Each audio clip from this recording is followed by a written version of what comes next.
My self professor doctor Deepak Singh, allied science specialist. आज एक topic deal कर रहे हैं जो कि बहुत commonest disorders, cervix cancer, cervix carcinoma. क्या है सर्विक्स कार्सिनोमा? सर्विक्स जो कि यूट्रस का एक पार्ट है, और कार्सिनोमा कैंसर यानी मेलिग्नेंट ट्यूमर, इसको हम लोग बोलते हैं सर्विक्स कैंसर। यूट्रस में 3 वेराइटीज के कैंसर होते हैं, याद रखना होगा। यूट्रस में 3 वेराइटी के कैंसर होते हैं, जिसमें सबसे मोस्ट कॉमन कैंसर जो यहाँ पे होता है सर्विक्स कैंसर। और ये मोस्ट यूट्रस का ही नहीं, बल्कि कैंसर के मामले में सबसे कॉमनेस्ट कैंसर ही मिलता है। हालांकि नंबर 1 पे कैंसर ब्रेस्ट कैंसर है, और ये 2 से 3 नंबर पे आता है सर्विक्स कैंसर। पूरे कैंसर जितना होता है ना उसमें, लेकिन ब्रेस्ट कैंसर पहले ये कैंसर नंबर 1 पे था, लेकिन 10-11 साल के बाद जो है ना, जो उससे पहले से ये क्या है ना कि ये कैंसर दूसरे तीसरे नंबर पे मिलता है। तो यूट्रस में 3 वैरायटी कैंसर होते हैं, एक सर्विक्स कैंसर, एक इंडोमेट्रियल कैंसर, और एक मायोमेट्रियल कैंसर जिसको हम बोलते हैं लियोमायोसार्कोमा, और इसको बोलते हैं इंडोमेट्रियल कार्सिनोमा, और यहाँ पे है सर्विक्स कैंसर या सर्विक्स कार्सिनोमा।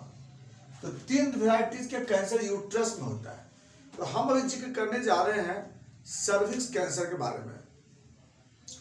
तो सर्विक्स कैंसर जिसको हम सीन भी बोलते हैं, CIN, सर्वाइकल इंट्राएपिथेलियल नियोप्लासिया। नियोप्लासिया का मतलब ही होता है ना नया सेल ग्रोथ होना। बॉडी में कहीं भी purposeless extra abnormal cell growth होता है, उसी को बोलते हैं नियोप्लासिया। तो इसको बोलते हैं सर्वाइकल इंट्राएपिथेलियल नियोप्लासिया। अब क्या है, ये कैंसर जिसको बोलते हैं अबनॉर्मल या malignant cell growth in cervix known as cervix cancer.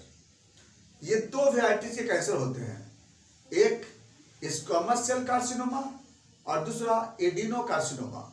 Cervix में दोनों होता है, क्योंकि सर्विक्स में नॉर्मल में यहाँ स्क्वामस सेल का बना होता है सेल। तो सर्विक्स का जो आउटर लाइनिंग जो होती है ना, यह स्क्वामस एपिथेलियम टिश्यू का बना होता है, स्क्वामस एपिथेलियम सेल्स का। तो अगर स्क्वामस एपिथेलियम सेल्स में कैंसर होता है तो उसको बोलते हैं स्क्वामस सेल कार्सिनोमा। और अगर बाय द वे, जिसे इंडोमेट्रियम क्या चीज का बना होता है, कॉलुमनर एपिथेलियम टिश्यू। तो अगर by the columnar epithelium tissue यहाँ माइग्रेट करके अगर इस तरह का कैंसर का बनाता है सपोज दैट, तो उसको बोलते हैं एडिनो कार्सिनोमा ऑफ सर्विक्स। तो सर्विक्स में 2 वेराइटीज के कैंसर हुए, squamous cell carcinoma and adenocarcinoma. तो एडिनो कार्सिनोमा कब होता है? जब पहले इसका सेल का नेचर चेंज होता है, पहले मेटाप्लास्टिक कंडीशन में आता है, तब जाके ये कैंसर होती है। तो 2 वेराइटीज जो होते हैं, adenocarcinoma and squamous cell carcinoma. अब हम लोग बात करते हैं दोनों में कि इसका कॉज क्या है, किस वजह से ये डेवलप होती है कैंसर। देखिए, स्क्वामस सेल कार्सिनोमा का ज्यादा कॉज क्या है, मैक्सिमम कॉज यहीं का एजेंट होता है जिसके कारण ये डेवलप होती है। और जो एडिनो कार्सिनोमा होती है उसके एजेंट कुछ और होते हैं, जैसे हार्मोनल कुछ कॉज होते हैं, एस्ट्रोजन हार्मोन। तो दोनों के बारे में जिक्र करते हैं। सबसे पहले बात करते हैं स्क्वामस सेल कार्सिनोमा क्यों होती है। इसके लिए सबसे ज्यादा रिस्पॉन्सिबल होता है HPV वायरस, है ना। एक वायरस होता है ना, HPV वायरस, HPV 16, HPV 18। तो बाकी जो HPV वायरस होता है ना, वो वाट्स प्रोड्यूस करता है, लेकिन HPV 16, HPV 18 उसका वेराइटी का नाम है, ये सर्विक्स कैंसर प्रोड्यूस करता है। अब ये HPV वायरस ज्यादा अटैक कब करता है, जैसे अर्ली एज में अगर सेक्सुअल इंटरकोर्स हुआ, या फिर अर्ली एज में प्रेगनेंसी होता है ना, तो उस केस में HPV वायरस अटैक ज्यादा करता है। या फिर मल्टी सेक्सुअल पार्टनर है, उसमें भी HPV वायरस जो होता है वो ज्यादा अटैक करता है। तो ये पहला सबसे मोस्ट कॉमन जो सर्विक्स कैंसर होती है ना, उसका सबसे बड़ा कॉज HPV वायरस होता है। इसके बाद दूसरा नंबर पे सेकंड जो कॉज होता है, इसमें बार बार कोई इन्फेक्शन होना, जैसे सर्विसाइटिस है, बार बार एक्सपोज करता है, क्लेमाइडिया ट्रैकोमेटाइटिस है, अगर ये अटैक करता है तो ये भी एक जो होता है सर्विस कार्सिनोमा का स्क्वामस सेल कार्सिनोमा होने का फैक्टर बनता है। इसके बाद कुछ अदर फैक्टर होता है, जैसे स्मोकिंग है, रिपीटेड डीएनसी है, रिपीटेड डीएमई है। इस तरह का प्रोसीजर करने से भी यहाँ पर सेल इंजुरी होती है। सेकेंड जो आता है एडिनोकार्सिनोमा। एडिनोकार्सिनोमा का ज्यादा कॉज क्या होता है? सर्विक्स इरोजन, या फिर एस्ट्रोजन एक्सपोजर, या फिर बार बार प्रेगनेंसी होना। बार बार प्रेगनेंसी होने से क्या होती है? एस्ट्रोजन का लेवल बार बार हाई होता है, और इसके कारण क्या होता है यहाँ पे, इसके वजह से यहाँ पर एक्सपोजर होता है हार्मोन का। कंट्रासेप्टिव ड्रग्स, इसके लेने से भी क्या होता है कि यहाँ पे कैंसर होने की चांसेस होती है। और सर्विक्स इरोजन भी देख लिया इसमें। तो ये सब कुछ फैक्टर देखें, ये सब कुछ कॉज है जिसके कारण कैंसर होती है यहाँ पे। अब इसके बाद बात करते हैं, कुछ कॉज तो ऐसा होता है जो पता नहीं चलता है, जिसको इडियोपैथिक बोलते हैं। जेनेटिक भी होता है, जेनेटिक कैंसर भी होती है। जैसे जो पेरेंट्स से अगर बाय द वे पेरेंट्स में अगर है या उसके ग्रैंड पेरेंट में है, तो उससे जो होता है ये कैंसर होने की चांसेस ज़्यादा होती है। जैसे मदर या मदर के मदर है ना, मदर के मदर, तो उसमें भी जो होता है चांसेस होता है होने का। दूसरा इसका रिलेशन जो है वो ब्रेस्ट कैंसर से इसका रिलेशन है, कि जैसे मान ली मदर के मदर को अगर ब्रेस्ट कैंसर है तो उसके डॉटर को क्या डेवलप करेगा उसमें सर्विक्स कार्सिनोमा। तो ये जो होता है जेनेटिक जो होता है वह जंप कर करके ऐसा कैंसर प्रोड्यूस करता है। तो इस तरह से आप देख लिए कैंसर का कई तरह का कॉज।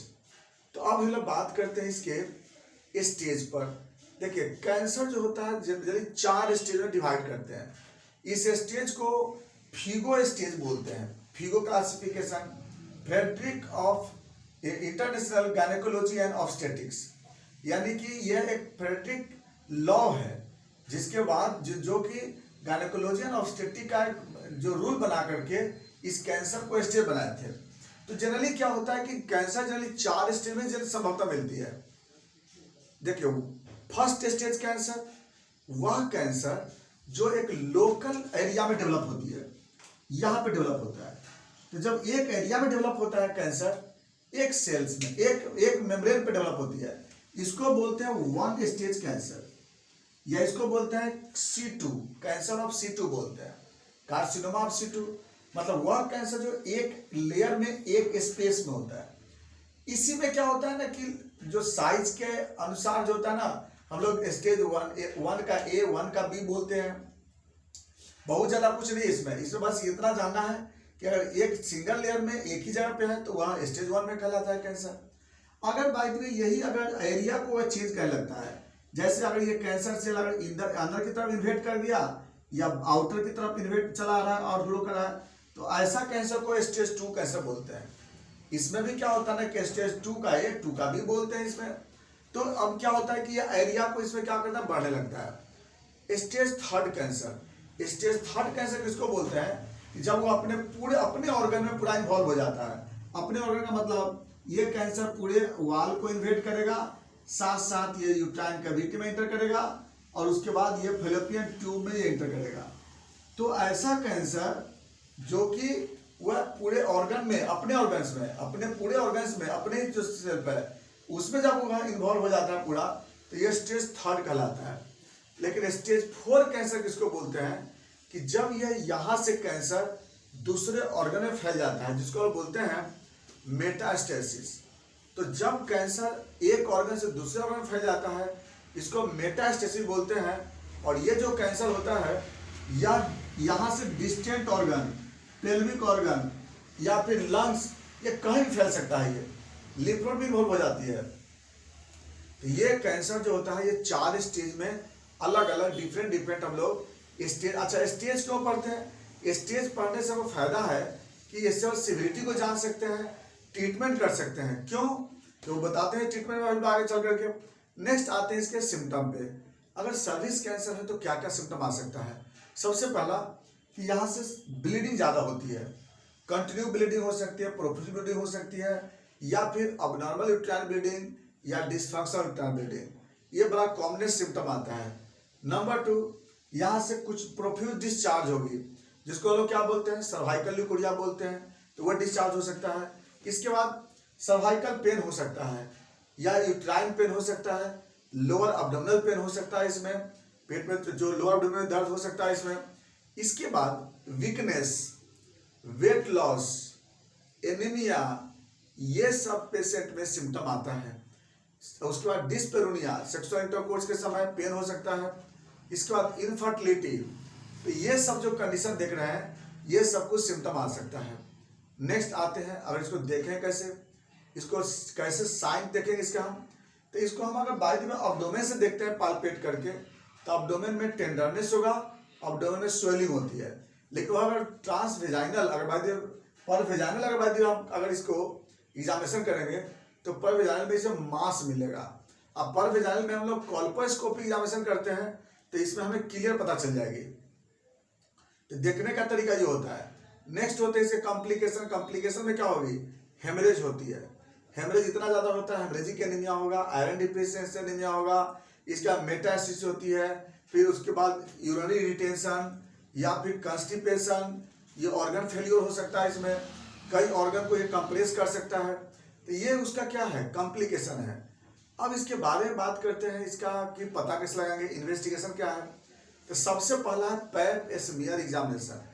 देखिए पैप स्मीयर एग्जामिनेशन में क्या है कि एवरी 3 to 4 ईयर, हर 3 से 4 साल पे फीमेल में अगर किसी तरह का डिस्चार्ज हो रहा है या नहीं भी हो रहा है तो कम से कम 3 से 4 साल पे एक बार पैप स्मीयर टेस्ट करा लेनी चाहिए। पैप स्मीयर टेस्ट में क्या होता है कि इससे ये पता चल जाता है कि कैंसर ग्रो कर रहा है कि नहीं, और किसी तरह का अबनॉर्मलिटी अगर है तो कौन सा अबनॉर्मलिटी आने वाला है, यह भी हम लोग पैप स्मीयर से पता लगा लेते हैं। क्योंकि ये आज के समय में ये बहुत ज़्यादा ही फैल रहा है। खैर वैक्सीन होने से ये तो बहुत ज़्यादा कंट्रोल पे आ गया है। तो पैप स्मीयर में करना कुछ नहीं होता है, ये जो टेस्ट है ना, यह पेनलेस टेस्ट होता है। इसमें क्या कुछ करना नहीं है। इसमें क्या करते हैं कि कलेक्शन करके और लेबोरेटरी में इसका पैप स्टेन से जांच कर लेते हैं।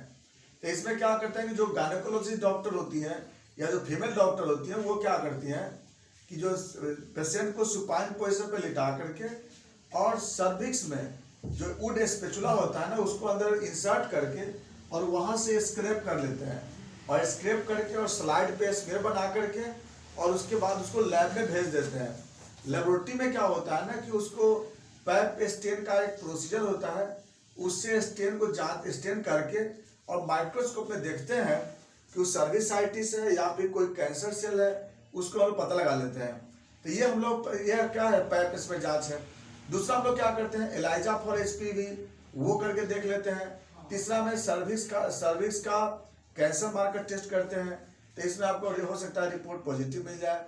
इसके बाद अगला है बायोप्सी टेस्ट करते हैं, या तो FNAC से या कोन बायोप्सी से, यहाँ से मांस को निकाल करके और हम लोग जांच करके देख लेते हैं किस टाइप का वो सेल है। इसके बाद अगला है फिर CT scan of lower abdomen. CT scan से पता चलता है कि कितना स्टेज में मूव किया है, कहाँ तक ग्रो किया है, साइज क्या है इसका, ये पता लगा लेते हैं। दूसरा होता है ultrasonography, transvaginal sonography. Transvaginal sonography से हम लोग क्लियर पता लगा लेते हैं मास के बारे में। तो ये सब जितने देख रहे हैं सब इन्वेस्टिगेशन है, कैसे पता लगा सकते हैं। नेक्स्ट आते हैं मैनेजमेंट। इसके लिए क्या करते हैं कि हम लोग या फर्स्ट और सेकंड स्टेज में है तो हम लोग हिस्टेक्टोमी कर लेते हैं, और थर्ड स्टेज में या फोर्थ स्टेज में, थर्ड स्टेज में केमोथेरेपी करते हैं, रेडियोथेरेपी भी कर सकते हैं, लेकिन रेडियोथेरेपी में लिमिटेशन देखना होगा कहाँ तक फैल चुका है। और फोर्थ स्टेज में तो कोई चांस नहीं है कि हम इसमें क्या कर सकते हैं। इसके बाद बाकी कोई ट्रीटमेंट नहीं है, बाकी क्लिनिकल जैसे कॉम्प्लिकेशन होगी उसके अनुसार मैनेजमेंट करते हैं। और होम्योपैथी मेडिसिन में कार्सिनोसिन है, कोनियम है, और बाकी और भी स्टेज और कंडीशन देखने के बाद मेडिसिन चलाई जाती है। और बाकी प्रोफाइलेक्सिस में जो फीमेल अगर अभी हेल्दी है, जिसको अभी ये सब कुछ नहीं हुआ है, तब उसको हम लोग क्या करते हैं HPV का इंजेक्शन देते हैं। वैक्सीन है, 2 या 3 इंजेक्शन लगता है इसका। 9 साल से लेकर 15 साल के बीच में ये वैक्सीन लगाई जाती है। मैक्सिमम आपको 42 साल भी दे सकते हैं, लेकिन इसका वही है कि अगर बाद में अगर लेते हैं तो 1 साल तक सेक्सुअल इंटरकोर्स नहीं होना पड़ेगा, नहीं तो फिर ये वैक्सीन काम नहीं करती है। तो इस तरह से क्या है कि ये सर्विक्स कैंसर है, और इस पर हम लोग को जागरूकता रहना बहुत जरूरी है। जो जहाँ तक हो सके प्रोटेक्शन लेना बहुत जरूरी है। जो इसका कॉज है उस कॉज से मैनेजमेंट होना होगा। एक्सेस एस्ट्रोजन से एक्सपोजर करना चाहिए, या फिर जो हमें वैक्सीन का मेरे पास साधन है तो हमें वैक्सीन को लेना चाहिए। बाकी बातें चलेंगे फिर नेक्स्ट वीडियो में। Thanks for watching.